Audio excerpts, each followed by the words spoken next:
Good morning and welcome to Conversations with Buddy, coming to you live from the Rec Podcast recording studio here in Kaiser, Oregon. I'm excited to introduce you to my first guest this morning, Sven Anderson. Welcome, Sven. Thank you, buddy. The goal of this podcast is to allow everyday people to share their story and impact you with their lives. So this morning, Sven, it's you. So how you doing, man? I'm doing well. I'm excited about being here. Well, I'm excited to have you here as well. And you and I have been friends for a very long time, so I know a lot about you. But like I always say, I always learn something new about my guests. So I don't know what that's going to be, but I'm excited to learn. But where we typically start is like, who is Sven? Where'd you grow up? What were your parents like? Give us a little bit of a background on who you are and kind of life, the early life of Sven. And then obviously we're going to lead to where you're at today and what your life was like. Sure. Thanks so much. I was born and raised here in Salem, Oregon, actually Kaiser. I was born in Salem, South Salem, and then my parents bought a property in Kaiser when I was a little kid, I think 1.5. My first name's Eric, so I'm Eric Sven Anderson. I don't know Eric. It's interesting. That's how the telemarketers know me. Eric is my first name. But my growing up years was before Kaiser was actually a city. It's a small community, and I went to school there, Kennedy grade school, Whitaker junior high back then, and then McNary High School. I have 2 sisters, one younger, one older. My dad and mom, my mom was kind of a stay-at-home mom. I say kind of because my dad had a business, and she worked for my dad. She was kind of the bookkeeper for my dad's business. He had a vending machine business, and he sold apples and candy bars and paper and pencils in schools around Salem. And that's how he fed us with nickels and dimes and quarters. And grew up there in Salem in kind of an unchurched world. I think when I was young for a few years, my mom took us to a Presbyterian church. In fact, I went to school there at John Knox Presbyterian Church on Cummings Lane, still there. Actually, my daughter lives a block away from it. And there I met my first best friend, Greg Miller. So, Greg, if you're listening, hi, Greg. And, we remained friends all through high school and kind of still connected to this day, a little bit. Our lives, go different paths, but we still see each other occasionally. So that's me. I was very active in sports, love sports, and as I mentioned, wasn't really churched much. And so I remember being a little kid and being with some of my friends, and one of my friends would say, well, I'm a Catholic. And the other kid would say, well, I'm a Baptist. And the other kid would say something else. And I'm like thinking to myself, what am I? I don't know what I am. It didn't bother me too much, but it did make me wonder sometimes. Interesting. So then later on in life, I know some stories about you. You did. So let's go talk about gymnastics for a while. Did you do gymnastics in high school and then go to college and do that? I did. My first love was really football, and I loved it. And I played it in junior high, and I couldn't wait for the football season. And in 9th grade, which in junior high, 9th grade was junior high still then, I had an issue with my knee, something called Osgood-Schlatters disease, where my knee was my body's growing faster than my knee was. It was creating this weakness, and I was always in pain. And my doctor told me I needed to stay off my leg for, I don't know, it was like 10 weeks or something like that, which is, the entirety of a football season if you're in junior high. And I had to wear a brace. And so I missed my whole football season that year. And I wasn't growing huge. My friends were getting a little bigger than me, and I was fairly small. But I was also really into skateboarding. I think at that time of my life, I thought maybe I'd be a professional skateboarder. As before, that was a thing, really, back in the day. We're talking about late 70s, mid 70s. And I thought I need to do something different. And another good friend of mine and I decided to try gymnastics. We thought, he was a skateboarder also, we thought this might improve our skateboarding. So as a sophomore, I joined the gymnastics team at McNary High School, which they don't have men's gymnastics anymore. I think they closed it in Oregon, like in the early 80s. It was expensive and high liability and so forth. But anyway, was able to do that there. Enjoyed it. Ultimately became an all-around my junior year. My specialties were floor and vault primarily, but I competed in all the events. And then, as you mentioned, I went to school at Portland State. You didn't mention Portland State, but I went there because they had a gymnastics team that I could walk on and hopefully compete and learn something. And it's interesting, there's probably other people who've had experiences. You go from being like the best in your school, one of the best maybe in your district, or in some cases the state. That probably wasn't my case because I injured myself in my senior year. But you walk on and all of a sudden you're starting at the bottom and it's very humbling. And it's almost like you're having to relearn everything. And you're worth a much higher caliber of athlete, which ultimately stretches and challenges you and really becomes a huge benefit. Yeah. I was thinking about gymnastics because this last week in our Bible study on Wednesday morning, you and I are going through that book with Craig Rochelle, Winning the Battle in the Mind. You said something about when you do a gymnastics flip, your coach would say you have to commit and go all the way. And so that kind of, resonated a little bit. But then that night I was out golfing and one of our friends shared with me that night how it affected him emotionally. Like he realized that in part of his life he hadn't fully committed. And so just talk about that analogy.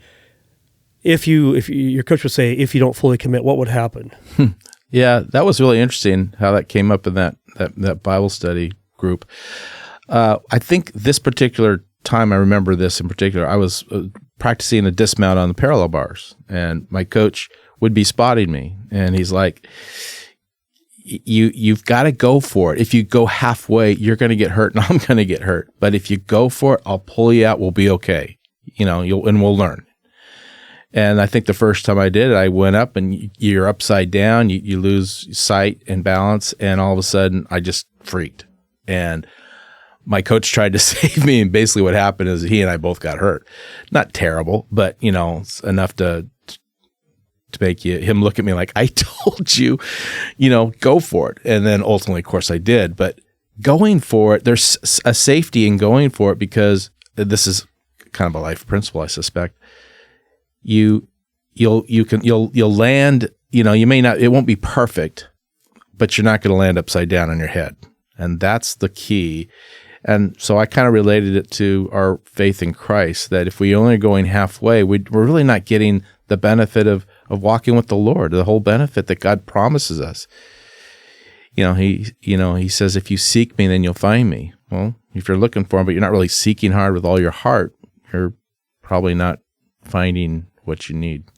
Yeah, you might get derailed and find a distraction and say this doesn't really work or whatever. But yeah, you pull back into where you were going in the first place. So when your coach was teaching that lesson back then, I know you shared it recently, but that's been 30 some years ago. I won't date it too much, but around 30 or so years or more. But did 40. You know that? Yeah, did you understand that lesson back then, or did it actually kind of marinate? So now when you share that story, like it means more to you, with your walk with Christ, your wife, your kids, your life. Well, quite frankly, I don't talk that story very often. And at the time, what I learned was I needed to not kill my coach and me in my next, attempt to making a new gymnastics move. So that was good. But really, I think maybe learned it in that opportunity where it just showed up in my head where I was speaking it almost before I'd thought about it. It just seemed to apply into that particular scenario. Sometimes that happens where the Lord will just kind of bring things to your remembrance that have some sort of a beneficial application. Yeah. So let's go back to when you and I first met. I think it was around 24 years ago. We met at a chamber event here in Salem or Kaiser, and we had an instant bond, and we became friends, and we would grab coffee, and I've always enjoyed that. And then we've obviously became better friends as time has gone along. Go back and tell me when you first discovered the Lord. I think it was in college, and then kind of where that's led you to today. It's going to be a very long story, but there's a lot of details in there that really are profound that are awesome. So share away. Yeah, so picking up a little bit back into my high school years where I was trying to fit in and do whatever. And, I was I was one of those kids that wasn't, I was popular, but not super popular. I was an athlete, but maybe not like, a state outstanding athlete. And I was a good student, but I wasn't, an A student. I was, probably B+ student. So the reality was I was still trying to figure out who I was and some of my friends, were getting involved in drugs and partying and stuff. And so that's kind of easily where I drifted into. I didn't have kind of a faith base that would pull me out of it. And that was kind of my family, wasn't afraid of drinking. My mom smoked and stuff like that. So, it didn't seem like I was that far off the mark, except that everything I was doing was illegal as a teen. But, I kind of justified it. So, got kind of pretty involved in that. I was able to kind of keep it under the radar from most of my coaches and teachers and stuff, and even my grades, I could maintain a certain level. But it was impacting me. I noticed, in fact, I contemplated in my life that if it wasn't, I think I would have been a better athlete if I wasn't, getting stoned and stuff like that, right? It sounds pretty simple to grasp rather at this stage in the game, but at the time, it didn't really occur to me that way. And so it was taking me down a path. It was a dark path, and it was really focusing on myself. What do I want? What pleases me? And this is a scary path to be on. This is the path of the world. It's a broad path, and it leads to destruction. And so there was this one incident going into my senior year.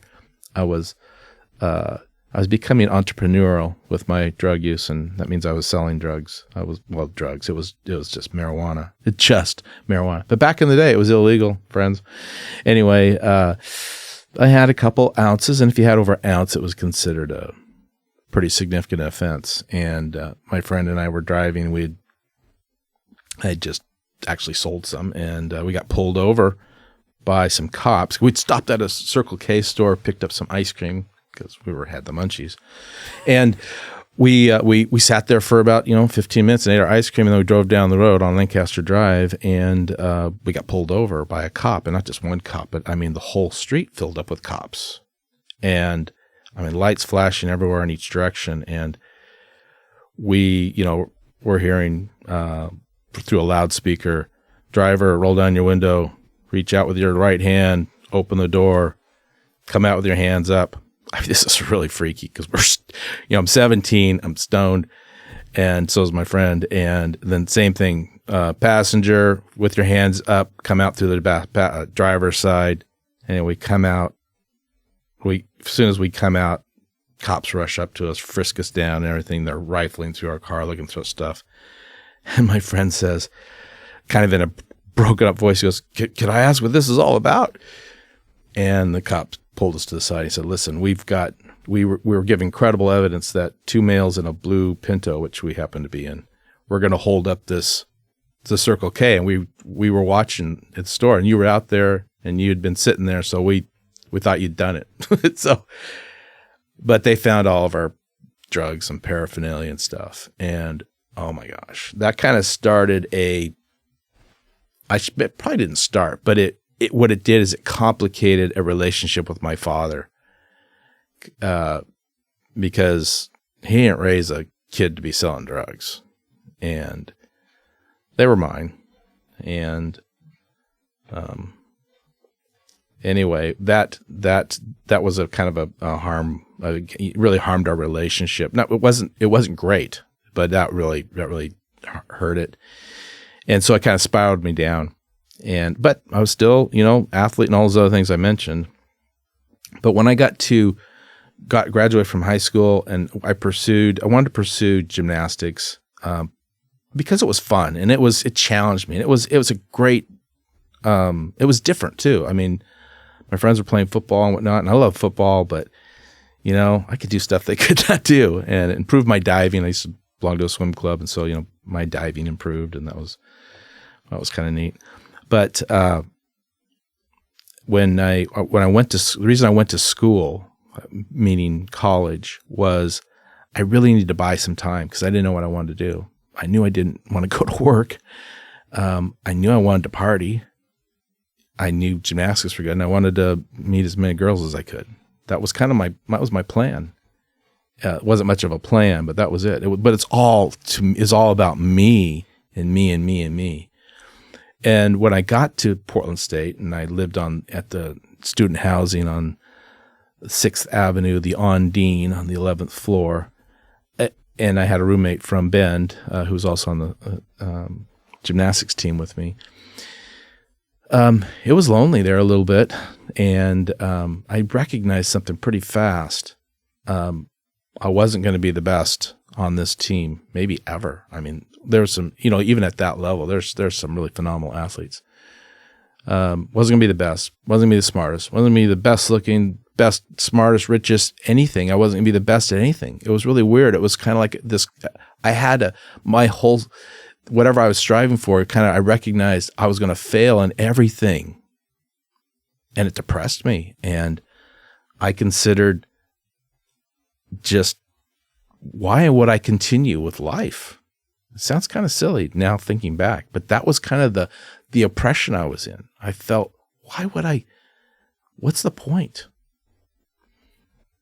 And along those times, I'd look out the window and contemplate one short jump and I'd be done. Well, thankfully that never happened, but it was scary. I scared myself a couple times. My foot on, the windowsill, and kind of envisioned it, but it scared me.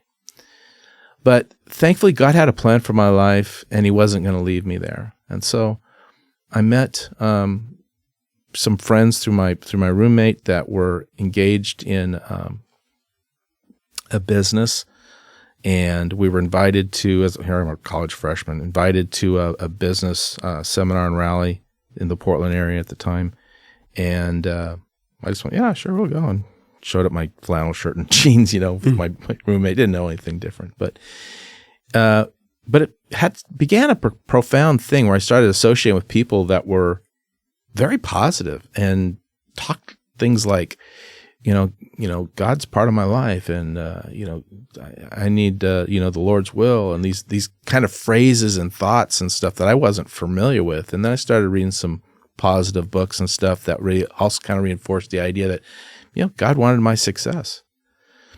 Didn't really fully understand. I really didn't change my lifestyle at all, but it got me thinking. And then, as it turned out, about 8-10 months later, I had an opportunity to go to one of these functions, and afterwards they had what they called a non-denominational church service at the event. This was out of town. It happened to be Spokane, Washington. And so the function was on a Saturday night, but Sunday morning they were doing this non-denominational church service. And I said to my roommate, I said, hey, I think I'd be interested in going to that. And he goes, okay, I'll take you. So we drove over there early in the morning and got there, and not churched. I don't know church songs. I don't know process or anything. It was pretty uncomfortable.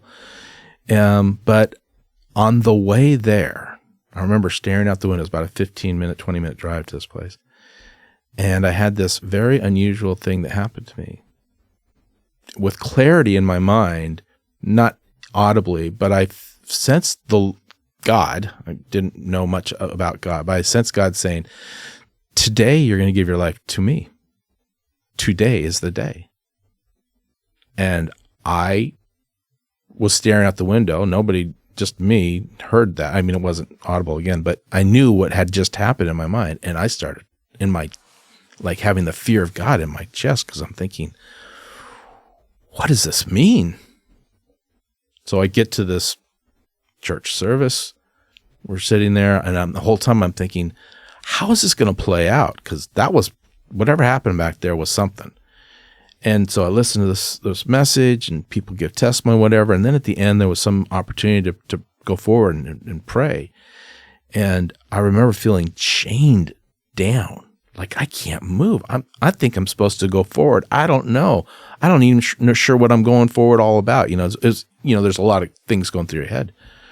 And I remember just closing my eyes and taking a step. And in my mind, as I took that step, I could almost hear like chains falling off my feet that I was shackled back from. And I went forward and I said a prayer. I received the Lord. And I kind of, it was all said and done. And I was kind of going, wow, what did I just do? What just happened? And anyway, that was kind of the beginning of my new life, being born again. That was April 6th, 1980 at 12 noon, Spokane, Washington Convention Center. I was 18. Wow.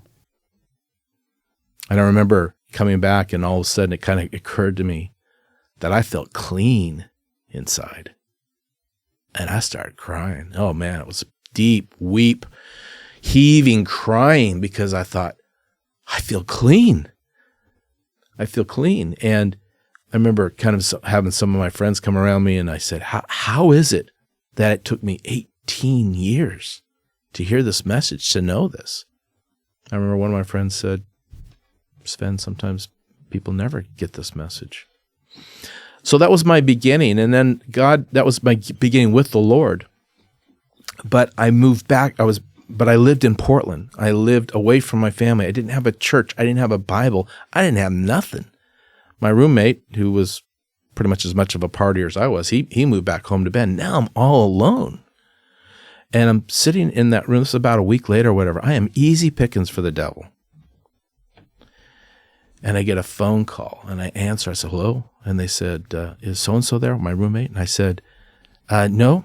He doesn't live here anymore. He moved back. And they said, oh, well, this is Don from Christian Discipleship on campus. Your roommate had, said he had some interest in our deal. And I said, oh, well, it's too bad. I mean, he's not here. And then he said, do you want to meet us? I said, okay.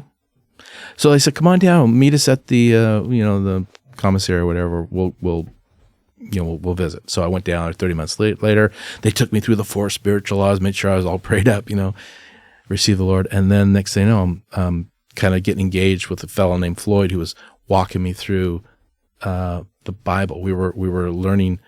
He was teaching me. He was discipling me. He was mentoring me. And that made the difference. And then later on, remember it was maybe within weeks of that, I was nursing another injury on my foot, and my trainer was wrapping my foot every day before gymnastics practice.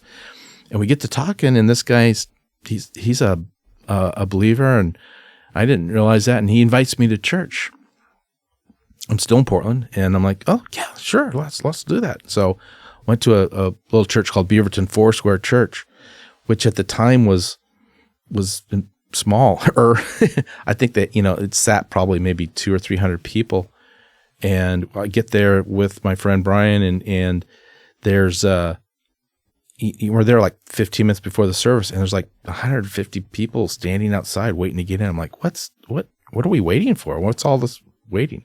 And the doors open up, and like the first service piles out, and I'm like, there's that many people that are interested in going to church? And I go in, and it packs out, and it's a great message or whatever. And I get a Bible and come back out and for the next service, and there's another pile of people out waiting to get in for the next service. It really kind of intrigued me that people were anxious to hear about the Lord, to be in his presence.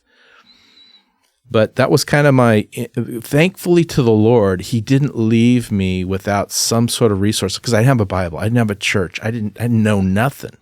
And in that short time, I got somebody to disciple me.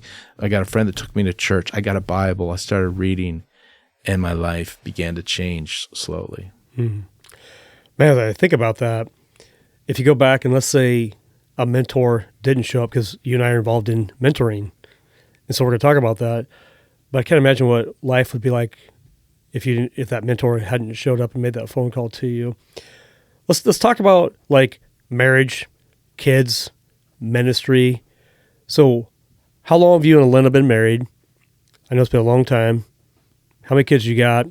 And then we'll probably end on the note of this thing called mentoring men or Valor Mentoring. Great. Monday, the 10th of October, will be our 35th wedding anniversary. 35 years. Yeah, that's pretty awesome. In fact, we just solidified some plans. We're gonna take a great little trip when it gets cold in a few weeks. South, east, and way southeast. Anyway, we have 2 children together, but my whole story is not complete in that I was married once before. As a young believer, I got pulled back into some of the same behaviors that I was escaping from, and found myself married at a young man at 19. I said man. Looking back at those pictures, didn't look like a man, but I was willing to take on man-sized responsibility. Got married. A year later, we had a child, my oldest son, and then about 3 years later, we're separated and then ultimately divorced. And that was a painful time, but the Lord made it profitable to me because I wholeheartedly pursued Him in that. And I'm thinking back, they were the worst times and they were the best times. Not because they were good times, but because God was good. That's what made those times so profoundly special. He was so near to me. Shortly after that, my dad died. Oh, actually what happened was my wife and I separated. I lost my job, and then my dad died. Wow. And it was, I might back up just a bit, and just because I left the story earlier where my dad and I had kind of a strained relationship. After knowing Christ, and I was a little bit of an arrogant believer in the early years, like, I'm a Christian, you're not, you can't really tell me anything. I apologize for that. I did that. I was convicted to apologize to my dad, which was such a great healing thing. My dad had forgiven me, but I needed to ask for forgiveness. And then when my wife and I had separated back then, and I moved back home, and my dad died 6 months later. But those 6 months were like a healing, friendship developing, young man back to his father kind of relationship. I really cherished those 6 months that God gave me. And I spoke at my dad's funeral, and I think that was the beginning of a type of ministry that God was sharing in my life. Several years later, met Elena. We have 2 children, and now we are so blessed. Our children are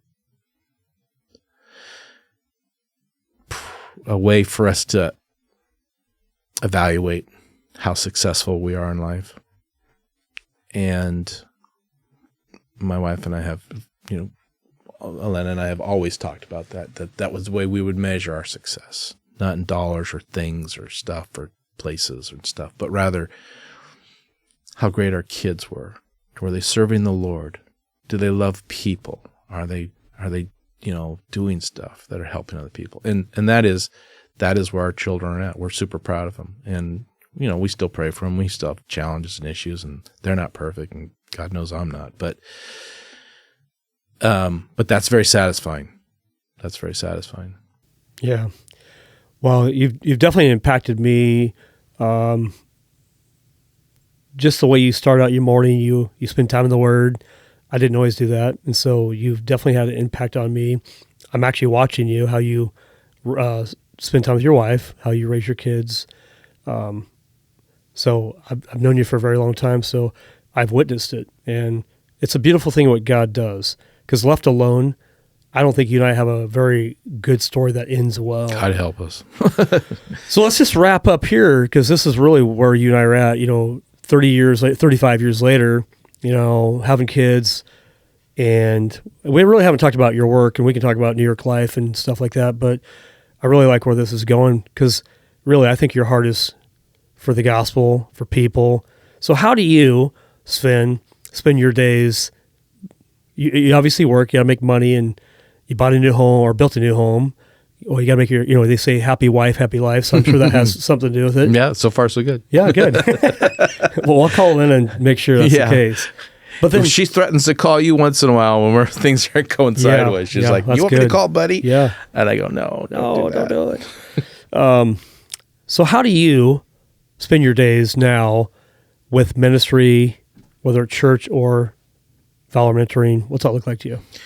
Yeah, that's changed a little bit over the years, but it's always been something, engaging with people. And I even coach or mentor some of my friends that are going through struggles, and I notice that they are so self-absorbed. For them to go out and reach out to other people, there's such a profound benefit in reaching out to other people. It forces you to get closer to God. So today, as you mentioned, I just a caveat, I'm not every morning in the Word, most mornings, but there are those that I miss. But generally speaking, I'm in the Word. Try to be in prayer and stuff, and it doesn't make me perfect, but it kind of gives God another opportunity to speak into my heart and life throughout the day and whatever. That's so great.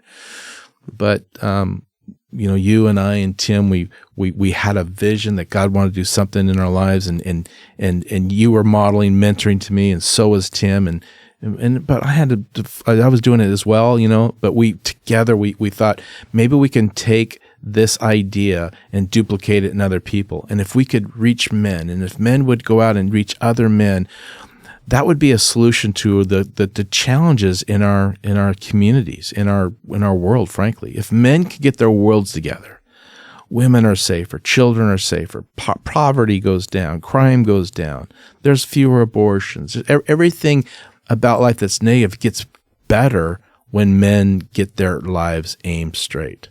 Amen. And that's where we've encouraged one another. You've modeled it so well for me, buddy. And so right now I'm mentoring. I'm back re-mentoring. I don't think I've told you this. Re-mentoring one of our friends in a profound way, and now this is somebody that you introduced me to years ago. We mentored for a while. He kind of fell out of my world, but he's come back as a young man, and I'm speaking into his life, and he's bringing other young men.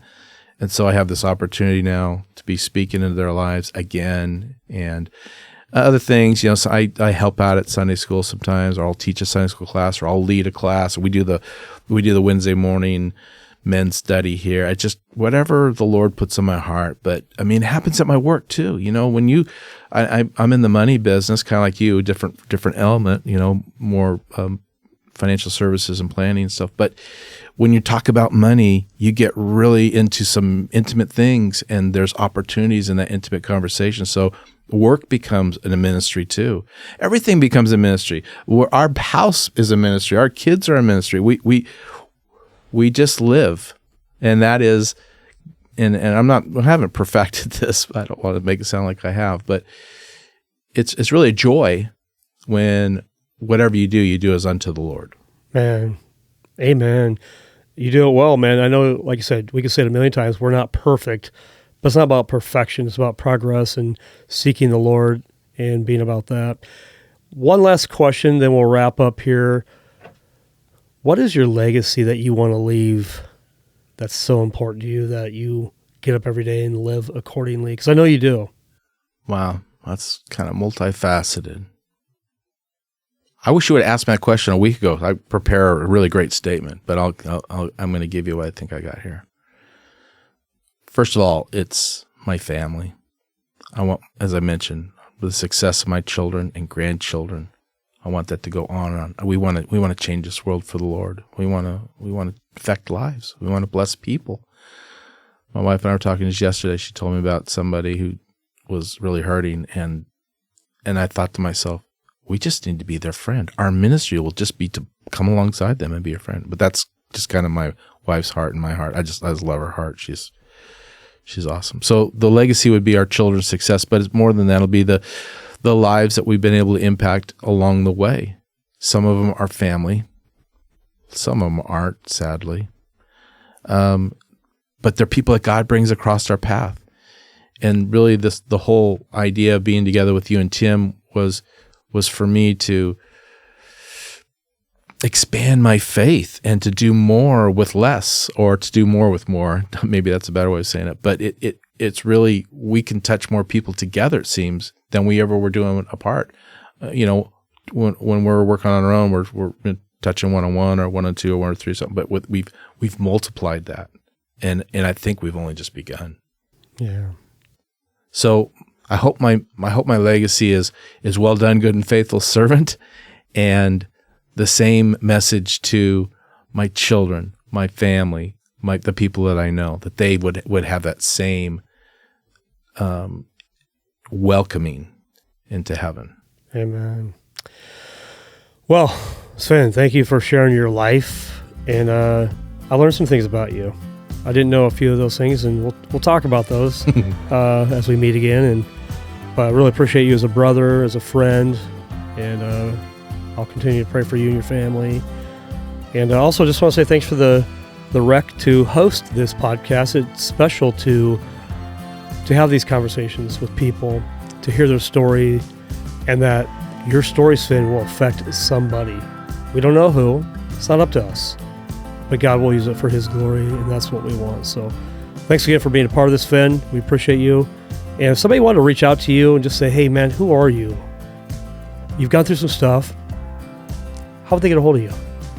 Well, I'm not presuming there'll be an avalanche of people, but you probably one easy way would be, reach out to me by email. So esvenanderson@gmail.com. That'd be one way. I could give my phone number out. Is that absolutely if you want to? So yeah. I mean, if you need to, maybe I can help. 503-779-3127. Well, thanks, Sven, and appreciate you being here, man. Appreciate the opportunity, buddy. Have a great day. Bless you. Bye.